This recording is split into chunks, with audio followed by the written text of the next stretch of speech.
Steam Deck Switch. Steam Deck versus Switch. Switch versus Steam Deck. Here we go. Should I go with the intents?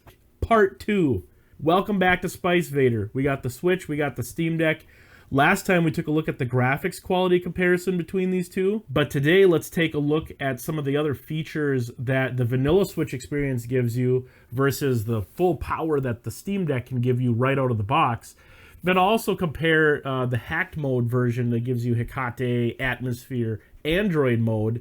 That'll be kind of a cool comparison. And then to wrap things up, I'll go over the pros and cons of each system and give you my thoughts on which one I would take with me on my next trip. Ah, the good old Nintendo Switch. 2016, 6.2-inch screen. Oh yeah, beautiful. Non-OLED on this version. Overcooked is the game that my wife and I love playing, so we could pop into here and play this together. Real easy. I mean, you want to play the game, you just load it. And you don't have to really think about it. You just load in and start playing. So here's the Switch OS. And, I mean, what hasn't been said about this already? It's pretty straightforward. You got your usual set of apps you could download. You have your Nintendo eShop. That's really it. You can pair Bluetooth device, you could pair a Bluetooth headset now, which is really cool. Let's go into hekate here. This is the bootloader menu on a hacked Switch.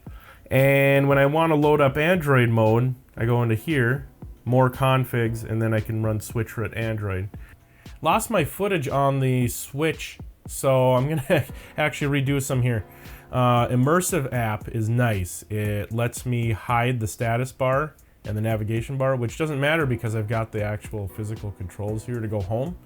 So then it gives you the full 720p screen, which is good for like video apps and stuff. Some other apps I've got on here, got MLB. YouTube was on the regular Switch OS, but Plex is not. Prime Video isn't.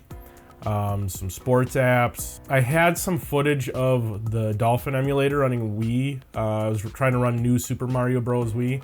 It's horrible. I'm not even going to do it again. It's so bad and so slow. The Switch is not up to it. So, not worth it. I've got some productivity apps that I do have. I showed using Jump. And, you know, I've got Tunnel Bear. I've got Pia VPN. Got the Roku app. I got just kind of some, you know, it's apps. Any app you can run on Android, it'll basically run on here. But I wanted to show game streaming. Let's do the Gamepass game streaming. So I'll pop into here and let's try something like Forza Horizon 5. It's really difficult to play a game like this because of the input lag. Android, for some reason, has really bad input lag, so using Android mode does not really constitute a good gaming experience on the Switch. But there's no other way to really run Gamepass game streaming, so this is with brightness maxed out on the Switch.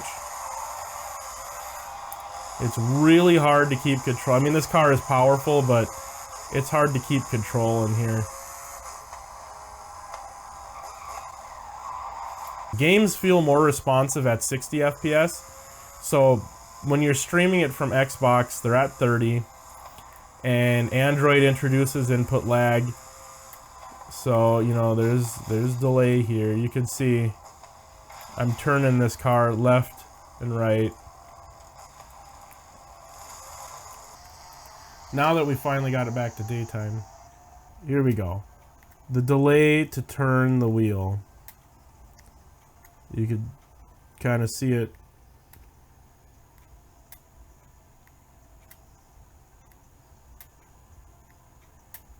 It's not terrible. You could probably get used to it, but I've tried racing some of these events and it's hard to compensate for it. Alright, so I've got my Switch dock here. This is the dock that I use to actually channel over and hook up the Steam Deck most of the time with this little adapter and this cable here, but it works for everything, so it's kind of cool. But anyway, yeah, here we are in Android mode, so I'll put it on the dock and the screen should go away, and then we'll swing over here and there we go. We've got a full 4K desktop. and got keyboard and mouse, and yeah, we can run the apps here. Let's do Word. Let's do a test document. Hello, friend. Be sure to like and subscribe.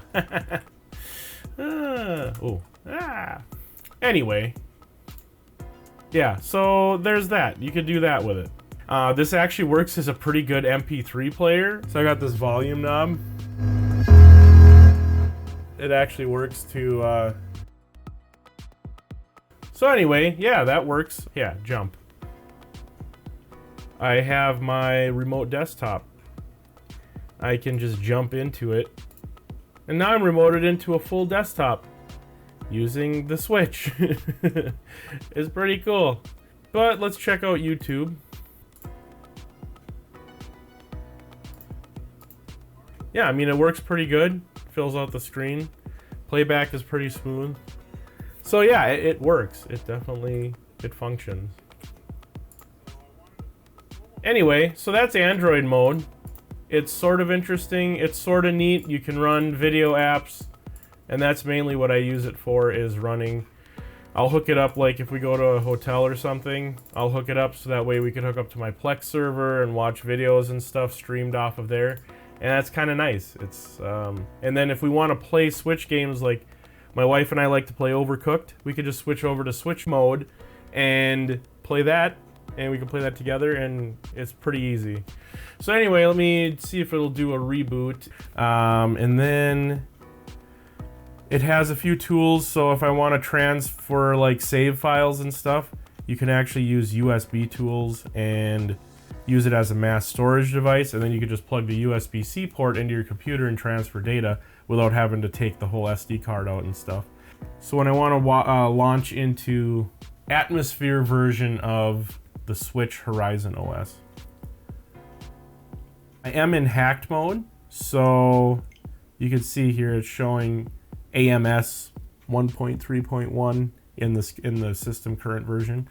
So what does that mean? It means that I could go into album and I can get the homebrew menu, HB menu. Okay, so Moonlight is in here, and I had to reload into full memory mode or something for homebrew. Anyway, so Moonlight, if you're familiar with this is the game streaming app that's on PCs, and this lets you stream from a PC that's running an NVIDIA graphics card. It's running within the Horizon Nintendo Switch OS that has been optimized by Nintendo, obviously. So this is actually a more exciting mode to use than the Android mode. Yeah, anyway, I don't have anything I could test with right now, but... And we have a media player in here, and Retroarch. So let's show you Retroarch. This is where I've loaded all of my systems. So I've got Game Boy Advance, Game Gear, Master System, N64, and you know Retroarch. It's got everything. So, just as a sample here, we'll run one of my favorite games, Donkey Kong Country 2. And the control scheme should be the same thing as you'd play on Switch Online. Yeah, and it's responsive. You can see here how quick. Jumping, everything is good. If you don't want to pay for Switch Online, get a hacked Switch and load Retroarch. You could play these games. I mean, we own these games, these actual Super Nintendo games, so these ROMs are legit for us. So let's check out something that normally shouldn't be on here. My brother used to have a Game Gear, and I would steal it and play this game all the time when I was a kid, so...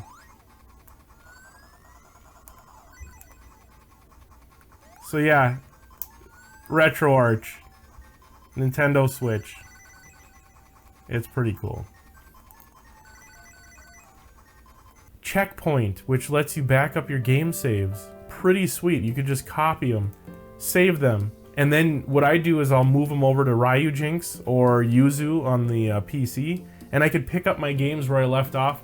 But yeah, so that's the Switch. We're all familiar with it. We know it's portable, it's lightweight. So this I just put this JETech, real simple, cheap, Amazon $9-10 grip case. It gives you a couple bumps in the back here, and it's a little bit nicer to hold.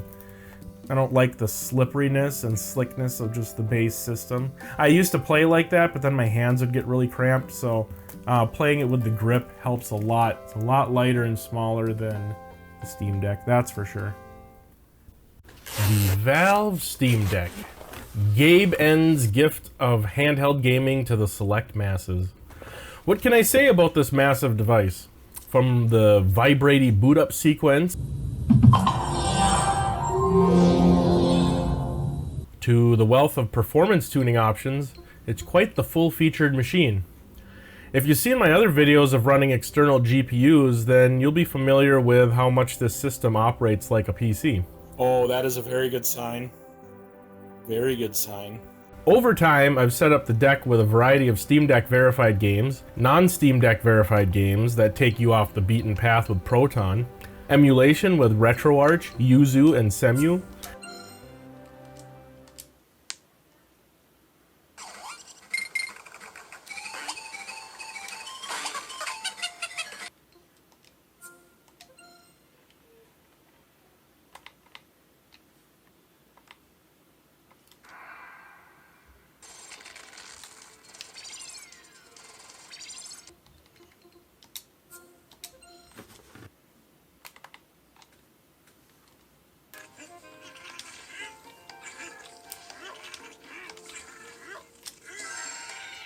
as well as classic games from the XP and Win 7 era. It's not always straightforward as to what needs to be done to get the games to work. Several non-verified games require research as to the correct steps to take, but at the end of the process, the handheld rewards you with functional, portable gameplay. For me, that sense of achievement keeps me coming back for more. It's a bit unwieldy with its 691 gram weight. Oof. It's noisy with the stock Delta fan, and the battery life can drain pretty substantially when playing AAA titles. Versus the Switch, the inability to attach its controller is not really a negative, but something to keep in mind. Compared to the Switch, the Steam Deck doesn't have native games per se, but we do have the verified list and first-party titles from Valve like Left 4 Dead, Portal, CSGO, etc. These games install with the correct options merely by clicking install from your library. Non-Steam games take a little bit more work to get going, often requiring setting Proton options or switching between desktop and gaming mode to get them to work. Some other nice features include that desktop mode, which is very polished as is. The Flatpak App Store is really great to use. It's easy. There's nice productivity apps in there. You can have different options for browsers, utilities, games, you name it.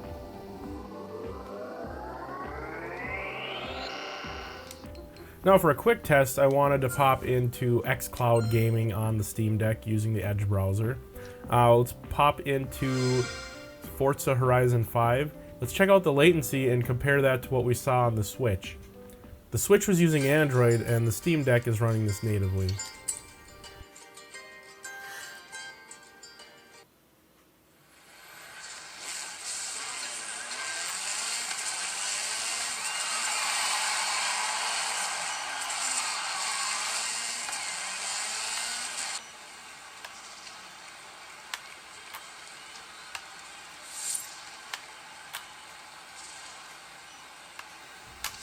But as you can see, there's a little bit of a difference here. Anyway, let's switch over to desktop mode and let's get this thing docked and compare that scenario.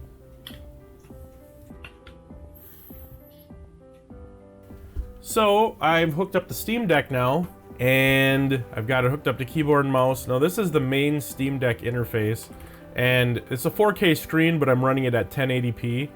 As you see, that dock there that I use for the Switch only does 1080p 60. Let's switch over into desktop mode now. Showed you what it looked like with desktop mode on the handheld itself, but now let's show it hooked up to keyboard and mouse. I got my mouse again here, my keyboard. Now we have the full SteamOS desktop experience available. Ooh, nice. The Steam Deck dock from JSAUX is on the way. I'm gonna have a video on that soon. I mean, the browsing experience is real good.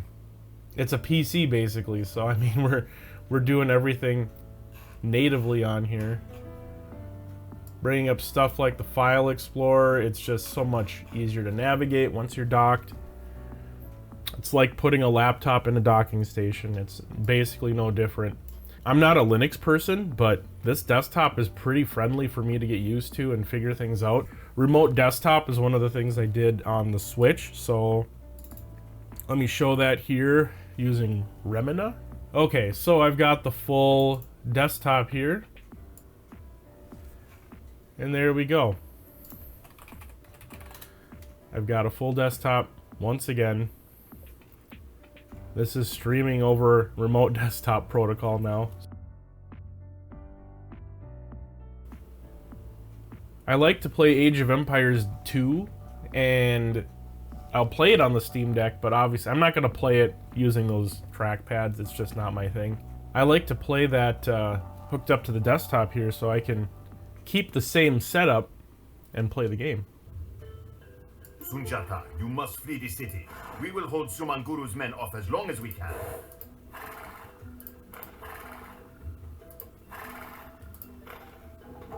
Good luck, Sunjata. May your fate be better than ours. Yeah, it's super responsive. It's like perfect. Iyo, mama. Get okay.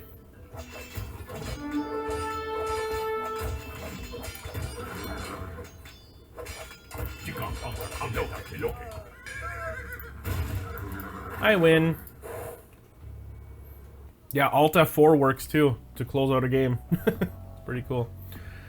Alright, now let's switch over to Windows mode off the SD card, because then I can show Forza Horizon and show the difference between the cloud streaming mode through the Steam Deck and Microsoft Edge versus natively running Forza Horizon 5 and the latency there.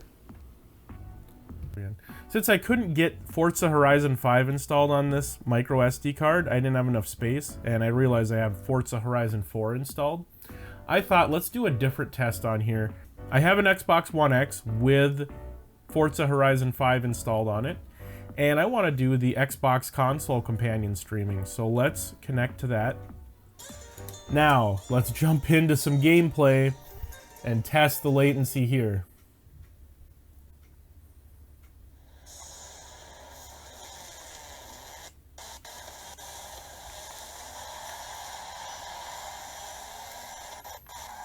I think the network lag is smoothed out. Oh yeah, you could use the... Weird. Okay. Let's test it.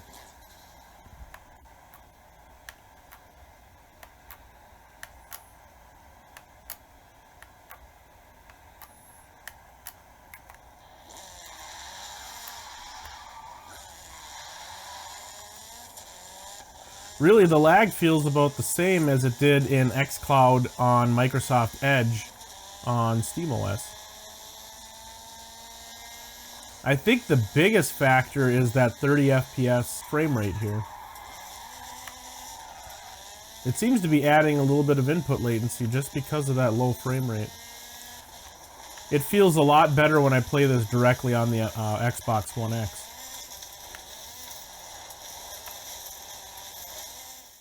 So here's my hot take. I'm gonna still probably bring both of them on my trips, but that's because I have a hackable Switch that gives me that extra functionality. And the other part of it too is that it's so much easier for my kids to use, and I don't want them touching my Steam Deck because they're so rare and hard to get right now. They just don't want to risk it. If I was by myself, probably would just stick with the Steam Deck. It's so functional, so powerful. And I've got my little SD card that has Windows 10 on it. I pop that in, I got full Windows on it. So that's a big draw to me. The Switch, on the other hand, is great because it has the detachable Joy-Cons. You could go from docked mode to handheld mode. You can't take these off on the Steam Deck. So for the Steam Deck, our pros are powerful AMD processor that runs PC games. You can run whatever OS you want, Linux, Windows, SteamOS. You could run desktop apps, anything you could throw at it, retro games, modern games, very powerful. So the cons are, obviously, it's big, it's heavy, it can get hot.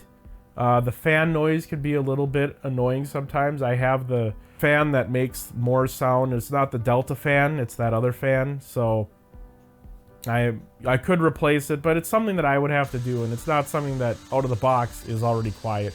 There's more tinkering you have to do with this as well. It's not as easy to set up and get into games. You have to go through a little bit of a process. Some of the Steam verified ones will just work, but the ones that aren't, you gotta tinker with it. So that's kind of a negative. So for some pros on the Switch, the first party titles are fun and engaging, great for kids. The UI is very smooth, it's straightforward, hard to make a mistake in there. My kids could figure it out pretty easily, and I'm very comfortable letting them use that without supervision for the most part. The detachable controllers are a huge plus. I can pop this into the dock, and I've got controllers that are already paired. They pair really fast in the Switch Horizon UI. It's super awesome. You just don't get that with the Steam Deck. So for some cons, it's not very powerful on AAA titles that have been ported over. There's a lot of work the developers had to do to make it functional on here. And speaking towards that simplified UI that's good for children, sometimes it can be oversimplified to the point where it's lacking some features that I feel should be baked in, like a web browser. That would be really great to have. It took them a long time to get Bluetooth support in here for Bluetooth headsets. I mean, that's stuff that should have been available right away. Great to see that it has it now, but you know, it's just some of those things, like it's standard on the Steam Deck. The Steam Deck has support for that right away. So with that being said, they really aren't comparable. They are both portable handheld gaming devices, but the Switch is still an easier one to carry around if space and weight are a constraint. I feel more complete with the Steam Deck though. You decide though. Far be it for me to make that decision for you. They're both great machines, they're both great handhelds. To be honest, in hack mode, I can use this as a desktop. I could use it as an Android tablet as well, and that has a lot of functionality for a lot of the stuff that I do. Comparing the vanilla experience of the Switch versus a Steam Deck, personally, I would just go with the Steam Deck. My personal opinion, I'm taking both with.